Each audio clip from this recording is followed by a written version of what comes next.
नमस्कार, सभी का हमारे YouTube चैनल में स्वागत है।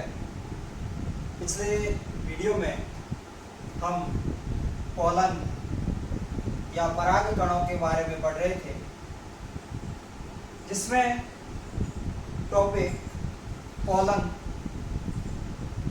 वायबिलिटी या परागकण की जीवन क्षमता के बारे में पढ़ रहे थे, जिसमें बताया था कि परागकणों की जीवन क्षमता कुछ मिनटों से लेकर के कई महीनों तक हो सकती है। जिसमें आपको बताया था गेहूं, इसमें परागकणों की जीवन क्षमता 30 मिनट तक होती है। इसी तरह से लेग्यूमिनेसी, सोलेनेसी, रोजेसी कुल के सदस्यों में परागकणों की जीवन क्षमता कई महीनों तक होती है। इसमें एक और बात आपको ध्यान रखनी है, वो है क्रायो प्रिजर्वेशन। हिंदी में इसको हिम संरक्षण कहते हैं। क्रायो वर्ड यहाँ पर बर्फ या हिम के लिए आता है। परागकणों का लंबे समय तक भंडारण इस विधि के द्वारा करते हैं और इसमें परागकणों को -196 डिग्री सेंटीग्रेड तापमान पर द्रव नाइट्रोजन में रखा जाता है और वहां पर उसको भंडारित किया जाता है, जिससे परागकण लंबे समय तक वायबल या जीवनक्षम बने रहते हैं। इससे आगे अगला टॉपिक है structure and development of male gametophyte, नर युग्मकोद्भिद की संरचना और उसका परिवर्तन। तो आपको पहले बता रखा है कि पादपों के जीवन चक्र में दो पीढ़ियां, एक बीजाणुद्भिद पीढ़ी, दूसरी युग्मकोद्भिद पीढ़ी। युग्मकोद्भिद पीढ़ी का निर्माण बीजाणु यानी स्पोर से होता है, जबकि बीजाणुद्भिद पीढ़ी का विकास जाइगोट यानी युग्मनज से होता है। तो अभी तक यहाँ पर क्या बना है, यहाँ पर माइक्रोस्पोर, जब वो टेट्राड से पृथक हो गए हैं तो उनको पोलन या परागकण कहते हैं। ये परागकण है, ये परागकण मेल गैमेटोफाइट, हिंदी में इसको कहते हैं नर युग्मकोद्भिद, इसकी मातृकोशिका है, इसकी मदर सेल है। कौन? पोलन या परागकण। आपको बता रखा है कि परागकण एक कोशिकीय, एक केंद्रकीय अगुणित संरचना है, सामान्यतः गोलाकार। इसकी दो भित्तियां होती है, बाह्यचोल, अंत्यचोल। ये पिछले वीडियो में आपको सब बता रखा है। अब आगे इस परागकण से मेल गैमेटोफाइट या नर युग्मकोद्भिद का विकास कैसे होता है। तो इसमें ध्यान रखना है कि ये परागकोश है और ये किसी पादप की या उसी पादप की गाइनोसियम में स्टिग्मा, स्टाइल और ओवरी वाला पोर्शन। तो नर युग्मकोद्भिद का जो परिवर्तन है वो दो चरणों में संपन्न होता है। नंबर 1, इसके अंदर परागण पूर्व परिवर्धन, बिफोर पॉलिनेशन डेवलपमेंट। फिर यहाँ पर क्रिया कौन सी होगी? पॉलिनेशन की, परागण की, और इसके बाद यहाँ पर होगा परागण पक्ष परिवर्तन, यानी development of male gametophyte before pollination and development of male gametophyte after pollination. ये दोनों चरण सम्मिलित रूप से इस डेवलपमेंट के अंदर आते हैं। तो अभी ये पोर्शन एंथर का है, इसको अपन परागकोश कहते हैं। ये भाग वर्तिकाग्र या स्टिग्मा का है। तो यहां पर परिवर्धन स्टार्ट होगा, वर्तिकाग्र पर पहुंचेंगे पराग कण, पराग नलिका बनेगी, तब इसका परिवर्धन है वो पूर्ण होगा। एक स्थान पर परिवर्धन पूर्ण नहीं होता है, पराग कोश में परिवर्धन प्रारंभ होगा, पूर्णता कम होगी वर्तिकाग्र की सतह पर या स्टिग्मा सरफेस पर डेवलपमेंट इसका कंप्लीट होगा। अब डेवलपमेंट कैसे होता है वो यहाँ देख रहे हैं।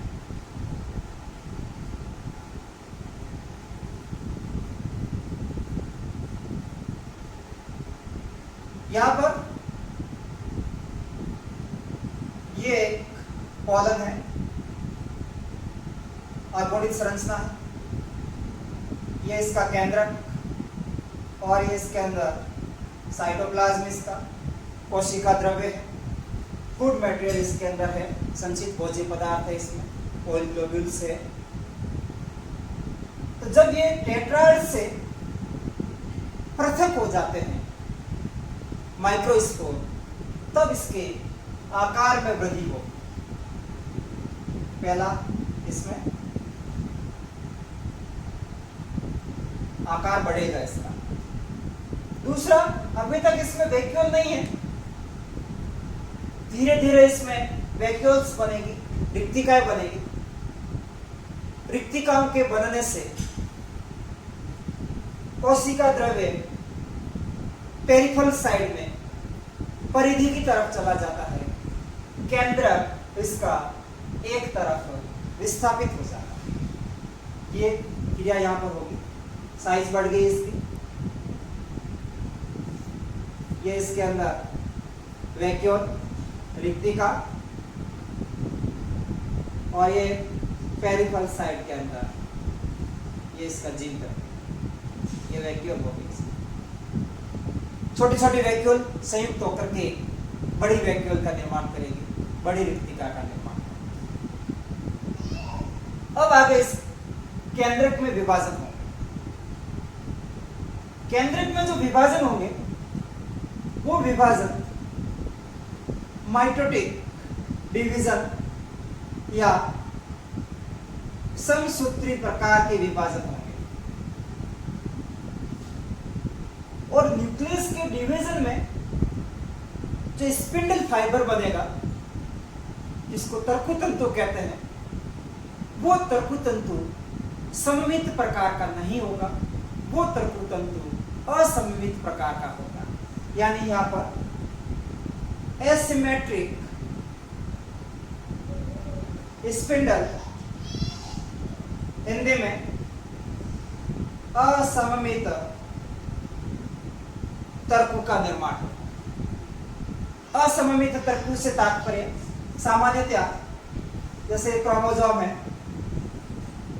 स्पिंडल फाइबर बनता है, इसके दोनों पोल्स एक्यूट या तीक्ष्ण या न्यूक्लियर होते हैं, परंतु यहां पर बनेगा उसके अंदर एक पोल एक्यूट रहेगा, जबकि दूसरा पोल है वो ब्लंट या मोटा रहेगा। तो इस प्रकार के स्पिंडल को असिमेट्रिक या असममित तर्कु कहते हैं। और इसके द्वारा जो कोशिकाएं बनेगी वो कोशिकाएं समान आकार की नहीं होगी, उनका आकार अलग अलग आकार, अनइक्वल साइज होगी उन दोनों कोशिकाओं। तो अभी यहाँ पर केंद्रक डिवीजन होगा, दो केंद्रक बन जाएंगे, दोनों अलग अलग पोल पर स्थापित हो जाते हैं।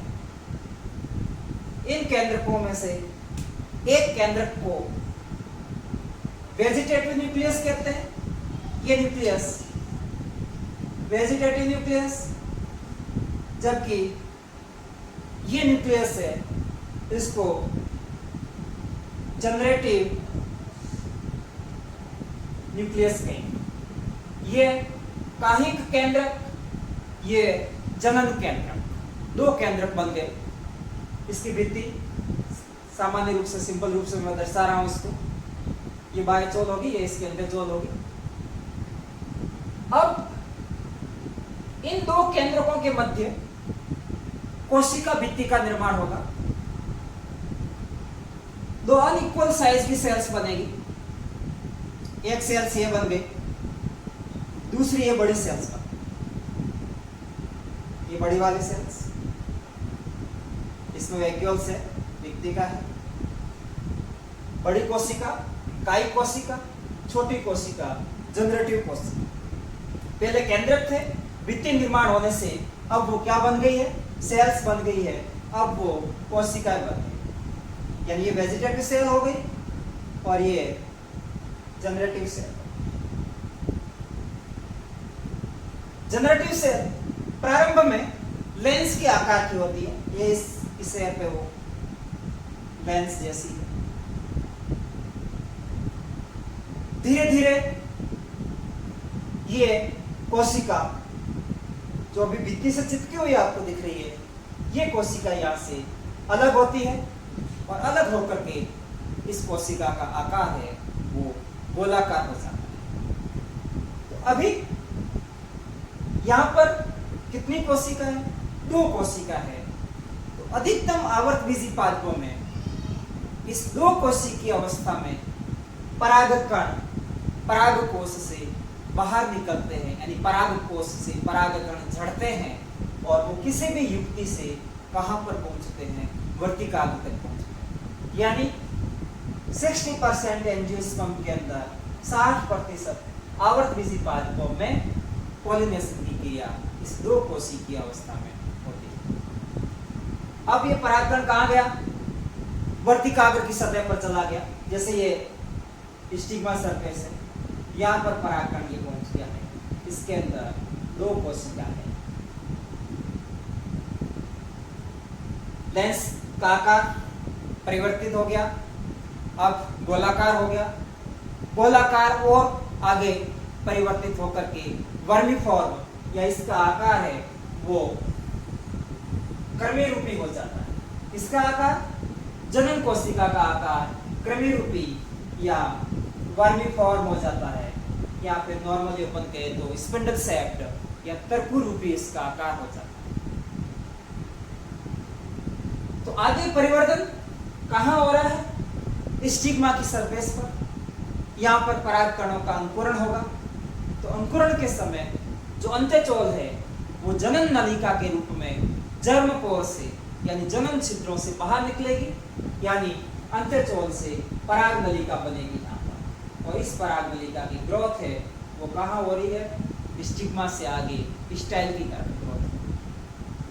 तो अब यहाँ और आगे ध्यान रखना है कि कई बार ये जनरेटिव सेल्स जो अब कैसी है, वर्मीफॉर्म है, वो अधिकतम इस पराग नलिका में प्रवेशित होगी, क्योंकि ये आकार इस पराग नलिका में प्रवेश को सुगम बनाता है। और यहाँ पराग नलिका में प्रवेशित होने के बाद इसके अंदर क्या होगा, डिवीजन होगा, और डिवीजन के परिणाम स्वरूप 2 नर युग्मकों का निर्माण होगा। कितने, 2 नर युग्मक बनेंगे। यहाँ पर ये अंत्यचोल ये बाहर निकल गई, ये इसकी वेजिटेटिव सेल्स, ये ट्यूब कौन सी, पॉलन ट्यूब, इसके अंदर ये और ये 2 नर युग्मक है। अब 40% आवर्तबीजी पादपों में क्या होगा, ये परागकण 2 कोशिकीय अवस्था वाला अभी भी परागकोश में है। उस समय जनरेटिव सेल के अंदर विभाजन हो जाता है और जनरेटिव सेल में विभाजन से 2 नर युग्मक बन जाते हैं। तो अब कितनी कोशिका हो गई, 3 कोशिका हो गई, एक वेजिटेटिव सेल और 2 नर युग्मक। तो इस 3 कोशिकीय अवस्था में परागकण है वो परागकोश से निकलेंगे और वर्तिकाग्र की सतह पर पहुंचेंगे। तो 40% आवर्तबीजी पादपों में परागकण है वो 3 कोशिकीय अवस्था में होता है। और इसका उदाहरण ध्यान रखना, एक उदाहरण गेहूं, दूसरा उदाहरण है वो है होलोप्टेलिया, बंदरबाटी जिसको कहते हैं। तो होलोप्टेलिया और वे इनमें पॉलिनेशन की क्रिया 3 कोशिकीय अवस्था में होती है। तो तो ये संरचना जिसमें दो नर युग्मक और ये वेजिटेटिव सेल पराग नलिका बन गई है, इस संरचना को मेल गैमेटोफाइट या नर युग्मकोद्भिद कहते हैं। अब कई बार पूछ ले कायिक कोशिका और जनन कोशिका की क्या क्या विशेषता होती है, तो ध्यान रखना है कि कायिक कोशिका में जीव द्रव्य की मात्रा ज्यादा होती है, जनन कोशिका में साइटोप्लाज्म की मात्रा कम होती है। कायिक कोशिका में आरएनए और प्रोटीन की मात्रा ज्यादा होती है, जनन कोशिका में आरएनए और प्रोटीन की मात्रा कम होती है। कायिक कोशिका का केंद्रक प्रारंभ में गोलाकार, परंतु बाद में इसका आकार है वो कैसा हो जाता है, इस केंद्रक का आकार है वो अनियमित हो जाता है। धीरे धीरे इसमें जो वैक्यूल्स थी वो वैक्यूल गायब हो जाती है, रिक्तिका इसके अंदर गायब हो जाती है कायिक कोशिका के अंदर। ये सब आपको नर युग्मकोद्भिद के परिवर्तन में समझाता है। एक बार और वापस, ये परागकण चतुष्क से पृथक होगा, अपना आकार बड़ा करेगा, आकार के साथ इसमें वैक्यूल्स प्रकट होगी, कोशिका द्रव्य परिधि की तरफ चला जाता है। इसके केंद्रक में असममित प्रकार का समसूत्री विभाजन होगा, दो केंद्रक बनेंगे, एक कायिक केंद्रक, दूसरा जनन केंद्रक। इन दो केंद्रकों के मध्य कोशिका भित्ति का निर्माण होगा, तो एक कायिक कोशिका बनेगी, एक जनन कोशिका बनेगी। इस समय दो कोशिकीय अवस्था में अधिकतम आवर्तबीजी पादपों में पॉलिनेशन की क्रिया संपन्न हो जाती है। जनन कोशिका प्रारंभ में लेंस के आकार की होती है, परंतु बाद में इसका आकार गोलाकार और गोलाकार से वर्मीफॉर्म या कृमि रूपी हो जाता है। आगे का परिवर्तन इसका वो वर्तिकाग्र की सतह पर होता है। वर्तिकाग्र की सतह पर इसका अंकुरण होगा तो पॉलन ट्यूब बनेगी, पराग नलिका बनेगी, जिसके अंदर जनन कोशिका जो कृमि रूपी है वो प्रवेशित होगी और इसमें विभाजन होगा और दो नर युग्मक निर्मित होंगे। ये नर युग्मक अचल प्रकार के होते हैं, चल प्रकार के नहीं होते हैं। 40% आवर्तबीजी पादपों में जनन कोशिका जब पराग कोश के अंदर परागकण होते हैं उस समय विभाजित हो जाती है और दो नर युग्मक बना लेती है। यदि दो नर युग्मक और एक कायिक कोशिका, टोटल 3 कोशिकीय अवस्था में परागण की क्रिया होती है। और इसका उदाहरण गेहूं या होलोप्टेलिया, दूसरा उदाहरण इसका ध्यान रखना। तो ये पॉलन ट्यूब बन गई, दो नर युग्मक है, कायिक कोशिका है। ये संरचना सम्मिलित रूप से मेल गैमेटोफाइट कहलाएगी। और कई बार प्रश्न पूछे तो ध्यान रखना, जो लघु बीजाणु या जो परागकण है वो मेल गैमेटोफाइट की मदर सेल या नर युग्मकोद्भिद की प्रथम कोशिका है। इस कोशिका से ही नर युग्मकोद्भिद का विकास है वो संपन्न होता है। तो अभी तक मेल गैमेटोफाइट का डेवलपमेंट आपने पढ़ा है। अब आगे अगला टॉपिक है वो फीमेल रिप्रोडक्टिव पोर्शन। और फीमेल रिप्रोडक्टिव पोर्शन के अंदर सबसे पहले आपको गायनेसियम की सामान्य संरचना पढ़नी है, जायांग की सामान्य संरचना। तो अगला गायनेसियम,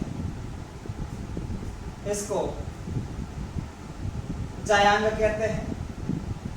टर्मिनोलॉजी में दो शब्द और आपको ध्यान रखने हैं, पिस्टिल या कार्पल, इसको अंडक या इसको स्त्री कह सकते हैं। ये फीमेल रिप्रोडक्टिव ऑर्गन है, मादा जननिक भाग है, मादा जनना। सामान्यतया गायनेसियम पिस्टिल के द्वारा भी दर्शाते हैं, स्त्री केसर के द्वारा, जिसके सिंगल यूनिट कार्पल या अंडक कहलाती है। कुछ विशेष परिस्थितियों में पिस्टिल और कार्पल को एक ही माना गया है। कब? जब गायनेसियम में पिस्टिल की संख्या 1 और कार्पल की संख्या 1 हो, उस समय दोनों समान रूप से प्रयुक्त किए जाएंगे, दोनों समान अर्थ निकालते हैं। अब यह ध्यान रखना है कि जायांग में अंडक और अंडक 3 भागों में विभेदित है। ये एक कार्पल में बता रहा हूं। इस कार्पल के 3 भाग हैं। सबसे ऊपर वाला भाग स्टिग्मा, इसको वर्तिकाग्र कहते हैं। दूसरा भाग इसका स्टाइल, वर्तिका। तीसरा भाग इसका ओवेरी या अंडाशय। 3 भाग है। पिस्टिल के भी 3 भाग है, स्टिग्मा, स्टाइल और ओवेरी। परंतु बहुत सारे कार्पल, बहुत सारे अंडक आपस में संयुक्त होते हैं तो स्त्री केसर का निर्माण करते हैं। कई बार ऐसा भी होता है कि एक स्त्री केसर में एक अंडक होता है। तो गायनोसियम जायंट के निर्माण में अंडक एक हो सकता है, अंडक एक से अधिक हो सकते हैं। अंडकों की संख्या 1 या फिर अंडकों की संख्या है तो 1 से अधिक हो सकती है। यदि अंडकों की संख्या 1 है तो इस कंडीशन को मोनो कार्पेलरी कहेंगे, एकांडपी। अंडकों की संख्या 1 से ज्यादा, जैसे 2 है द्विअंडपी, 3 है त्रिअंडपी, 5 है पंचअंडपी, बहुत सारे है तो बहुअंडपी कहलाएगी। तो अंडकों की संख्या 1 या 1 से ज्यादा मोनोकार्पेलरी या पॉलीकार्पेलरी कंडीशन, बहुअंडपी कंडीशन। अब बहुत सारे अंडक है तब 2 कंडीशन ध्यान रखनी है। वो सभी अंडक एक दूसरे से पृथक है या सभी अंडक आपस में जुड़े हुए। यदि सभी अंडक एक दूसरे से पृथक है तो वह कंडीशन कहलाती है एपोकार्पस। हिंदी में कहते हैं वियुक्ता अंडपी। यदि अंडक आपस में जुड़े हुए हैं तो वह कंडीशन कहलाती है सिनकार्पस या संयुक्त अंडपी। बहुत सारे अंडक पृथक पृथक एपोकार्पस, बहुत सारे अंडक आपस में जुड़े हुए संयुक्त अंडपी। एक उदाहरण ध्यान रखना है, यहां पर माइचेलिया, इसमें पॉलीकार्पेलरी कंडीशन बहुअंडपी और एपोकार्पस यानी व्युक्ता अंडपी कंडीशन होती है। जबकि एक उदाहरण अपन लेते हैं, जैसे गुड़हल, हिबिस्कस, इसके अंदर 5 अंडक है, यानी अंडकों की संख्या 1 से ज्यादा हो गई और वो सभी अंडक आपस में जुड़े हुए हैं, यानी कंडीशन कैसी है, सिनकार्पस या संयुक्त अंडपी कंडीशन। तो यह भाग स्टिग्मा, कार्पल का शीर्ष भाग जहां पर परागकण गिरता है और परागकणों का अंकुरण होगा, पराग नलिका बनेगी। वर्तिका लंबी पतली संरचना है जो पराग नलिका की वृद्धि हेतु पथ प्रदान करती है, जबकि इसका आधारी चौड़ा भाग है वो ओवेरिक या अंडाशय कहलाता है। और इस अंडाशय में आप देखेंगे तो एक फूला हुआ भाग 1 से ज्यादा हो सकता है, एक भाग हो सकता है। फूली हुई संरचना, गतिनुमा संरचनाएं पाई जाती है और उन संरचनाओं को प्लेसेंटा या इसको अपरा कहते हैं। और इस प्लेसेंटा पर ओव्यूल या बीजांड लगे रहते हैं। आपने पढ़ रखा है कि प्लेसेंटा पर, अपरा पर बीजांडों के लगने का व्यवस्था क्रम, बीजांड न्यास, बीजांड न्यास या इसको प्लेसेंटेशन कहते हैं। प्रकार इसके आपने पढ़ रखे हैं। सीमांत नाम सुना होगा, द्वितीय सुना होगा, मुक्त अक्षीय सुना होगा या मुक्त स्तंभीय सुना होगा, आधारीय सुना होगा। ये अलग अलग प्रकार के बीजांड न्यास है, प्लेसेंटेशन। अब इस ओवरी में बीजांड की संख्या एक हो सकती है, एक ओवरी में एक बीजांड, जैसे गेहूं का उदाहरण ध्यान रखो, या फिर एक ओवरी में बीजांड की संख्या एक से अधिक हो सकती है। जैसे टमाटर कभी आपने काटा तो इसमें देखा होगा बहुत सारे बीज है, यानी बीज किससे बन रहे हैं? ओव्यूल से बन रहे हैं, बीजांड से बन रहे हैं, यानी उसके अंदर एक से अधिक क्या है? बीजांड है। तो बीजांड कहाँ लगे? प्लेसेंटा पर।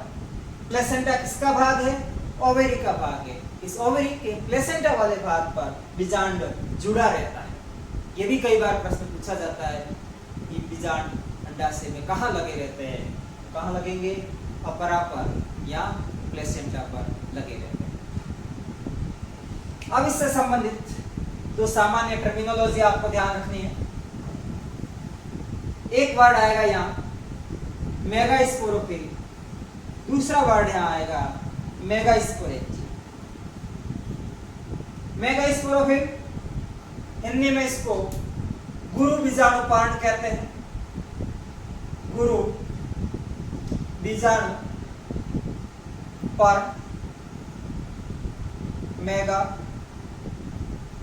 स्पोरोफिल। दूसरा वर्ड है यहाँ पर गुरु बीजाणुधानी, इसको कहेंगे मेगा स्पोरेंजियम। तो बता रखा है आपको कि पुष्प रूपांतरित पर्रो है, जिसमें लीव्स है वो अलग अलग कार्यों हेतु अलग अलग प्रकार से रूपांतरित हुई है। ये कार्पल है जिसको अंडक कहते हैं। ये अंडक गुरु बीजाणुपर्ण कहलाता है, मेगास्पोरोफिल कहलाता है। ऐसी पर्ण जो ओव्यूल धारण कर रही है, जो बीजांड को धारण कर रही है, तो ओव्यूल बियरिंग स्पोरोफिल कार्पल है या गुरु बीजाणुपर्ण है। अब इस गुरु बीजाणुपर्ण पर क्या लगेगी? गुरु बीजाणुधानी। तो यहाँ ओवरी के अंदर क्या होते हैं? ओव्यूल होते हैं, जिसको बीजांड कह रहे हैं। तो बीजांड है वो क्या है? गुरु बीजाणुधानी है, मेगास्पोरेंजियम। तो मेगास्पोरेंजियम किसमें है? गुरु बीजाणुपर्ण में है। और इसकी कोशिकाएं, यह अपरिपक्व संरचना, अभी मैं परिपक्व की बात नहीं कर रहा हूं, अभी इसकी कोशिका है वो कैसी होती है? 2n डिप्लॉइड या द्विगुणित होती है। आगे परिवर्तन के साथ इसमें कोशिका अगुणित भी आएगी, इसमें न्यूक्लियस त्रिगुणित भी बनेगा, वो बाद की बात है। अपरिपक्वता के समय इनकी सेल्स है वो डिप्लॉइड है, द्विगुणित है, यानी ये बीजाणु भेद का पार्ट है, ये स्पोरोफाइट का